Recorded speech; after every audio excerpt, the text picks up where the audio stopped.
સુરતનો ઇતિહાસ ચોક બજારનો 200 વર્ષ જૂનો ચર્ચ છે, જ્યાં નાતાલ પર્વની ઉજવણી કરવામાં આવી રહી છે, જેને CNI ક્રાઇસ્ટ ચર્ચ તરીકે પણ ઓળખાય છે. આજે પણ અહીં 200 વર્ષ જૂનું બાઇબલ મોજૂદ છે.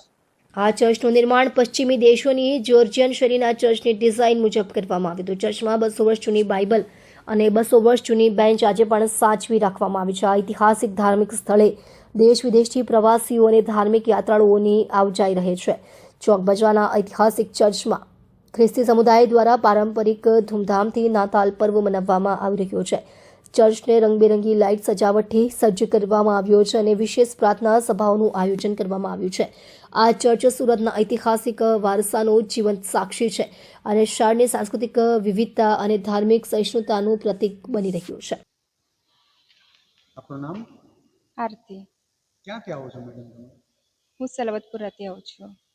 આજે કઈ જગ્યા પર આવેલા છો? હમણાં હું CNI ક્રાઇસ્ટ ચર્ચમાં આવેલી છું. આ ચર્ચમાં આવવાનો મકસદ શું છે? અહીંયા આવવાથી અમને પ્રેમ, આનંદ અને શાંતિ મળે છે. પ્રાર્થના કરીએ છીએ. કાલે ક્રિસમસ છે, આજે રાત્રે શું કરવાનું છે? આજે રાતના 11 વાગે અમે અહીંયા પ્રાર્થના કરીશું અને તે દરમિયાન અમે 12 વાગે ગીતો ગાઈશું અને અહીંયાથી છૂટ્યા પછી અમે લોકો કોફી અને કેક લઈશું અને કાલે સવારે 9 વાગે CNI ક્રાઇસ્ટ ચર્ચમાં અમે લોકો ફરીથી અહીંયા આવીશું, ભક્તિ સભામાં જોડાઈશું અને આનંદથી અમે લોકો પ્રેમ ભાવથી અમે એકત્રિત પ્રાર્થના કરીશું. 2025 ને અલવિદા કહેશો, 2026 વેલકમ થશે. આ વર્ષ 26નું કેવું રહેશે તમારે? 2025 તો ઘણું બધું સારું ગયું અને અમને વિશ્વાસ છે કે પ્રભુ ઈસુ ખ્રિસ્ત આગળ અમને 2026માં પણ મદદ करसे. आपका नाम? हाँ, मेरा नाम फादर जोसेफ है. ये माउंट कार्मल चर्च नानपुरा सूरत का सभा पुरोहित और इस साल हम लोग क्रिसमस मना रहे हैं. इस साल हम यह क्रिब आप देख रहे हैं, ये हमारे जो माउंट कार्मल परिवार के आदिवासी भाई बहनों ने बनाया है.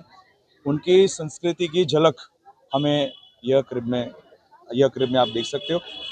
વાલા ભાઈનો બહેનો, આજે નાતાલના શુભ અવસર પર બધાને નાતાલની શુભેચ્છાઓ પાઠવતા મને ઘણો આનંદ થાય છે કે આ ગભાન ક્રિબનું ઓળખાણ આપવા આજે અમારું theme God is with us, Emmanuel, પ્રભુ આપની સાથે છે, એ મુદ્દા પર અમે આજે આ વર્ષે મનન ચિંતન કરીએ છીએ.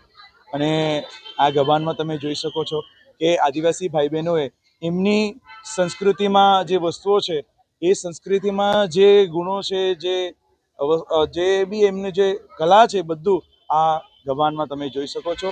વારલી પેઇન્ટિંગથી માંડીને ઘણી બધી વસ્તુઓ, વર્ષો જૂની સંસ્કૃતિ આ ક્રિબમાં આપણે જોઈ શકીએ છીએ. પ્રભુ ઈસુ જ્યારે જન્મ લે છે ત્યારે ગભાનમાં, સૃષ્ટિકર્તા ભગવાન ગભાનમાં જન્મ લે છે અને એ ગભાનમાં જન્મ લેવાનો અર્થ જ એ છે કે પ્રભુ બધા માટે છે. કોઈ ઊંચ નીચ નથી, કોઈ ગરીબ નથી, કોઈ પૈસાવાળા નથી, કોઈ શક્તિશાળી નથી, બધા માટે, પ્રભુ માટે બધા જ સરખા છે.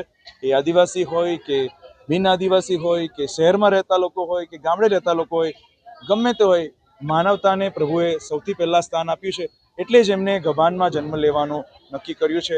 સૌથી ગરીબાઈની પરિસ્થિતિમાં એમને જન્મ લઈને બધા ગરીબો માટે, બધા માટે એક જ સંદેશ લાવ્યો છે કે દરેક માનવી સમાન છે અને ગોડ ઇઝ વિથ અસ, પ્રભુ આપની સાથે છે. પ્રભુ આપના દુઃખોમાં, આપના કષ્ટોમાં, આપની મુશ્કેલીઓમાં, આપની દરેક પરિસ્થિતિમાં પ્રભુ આપની સાથે છે. એ જ સંદેશ ગોડ ઇઝ વિથ અસ, પ્રભુ આપની સાથે છે, એ આપે છે. તો દરેક સુરતવાસીઓને, દરેક ભાઈ બહેનોને આ નાતાલની સોનેરી શુભેચ્છી સલામ. I wish you all a very, very happy Christmas to you all. The God who chose to be with us